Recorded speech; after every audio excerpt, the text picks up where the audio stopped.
It's game day in Arlington, Texas, the Rose Bowl, Notre Dame, number 4 versus Alabama, number 1, Tim. And, you know, I don't know that this is the best Notre Dame team under Brian Kelly, but I do think that mentally and emotionally, it is the best prepared team. It's going to take a lot more than that against Right. Alabama, but I do think that this is a Notre Dame team that's going to play well and give Alabama its best shot today. That's two great points. It takes more than being mentally focused and emotionally prepared because, as you have said all week, Alabama kind of dictates how well you play. But I do think Notre Dame is going to play their best game of the season. I want to take Brian Kelly at face value when he just said, "Look, we emptied the tank for the first Clemson. We weren't at the same pitch for the second one. You have nothing to lose in this one." At a macro level, you got to make Alabama not as good on third down as they have been all year, and you have to be great on third down. At a micro level, let's look at those two centers. Chris Owens and whoever starts at center for Notre Dame, because Chris Owens is like Josh Lugg. This is his second career start at center. He's a utility man. I've done some further research on that. Yeah, now I don't want to state this as fact because I haven't been able to validate it, but I'm hearing indications that Zeke Correll will actually start at center. So when Brian Kelly talked about using both, maybe that is the plan. I can't validate that, Yeah. but that is some information that has been filtered my way. So we'll see what happens at center. Now, I want to bring up a point that you made earlier in the week, and that is that I heard an interview.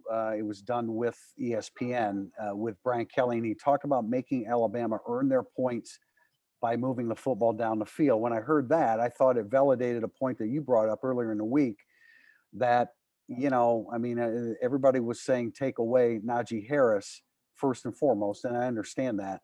Right. But if you want to make them move down the field methodically, it's take away Devontae Smith. Yeah. If that's possible. If that's possible. Common football knowledge is take away Najee Harris because otherwise everything else hurts you. But if you make the move down the field, I know they're great in the red zone, but you can cover 20 yards a lot easier when you go to press coverage with Devontae Smith than you can the 40. And you just keep hearing Sean Crawford and guys saying, you don't get caught in single coverage. You don't get caught in single coverage. I mean, when have you ever heard Notre Dame say we don't want to get caught in single coverage against a guy? It's just kind of reading the tea leaves. And of course, it's easier said than done. They might try to take it away and learn that we have to take away the running game and get beat by the pass. There's also the knowledge that Steve Sarkisian is excellent at creating one-on-one situations for Devontae Smith.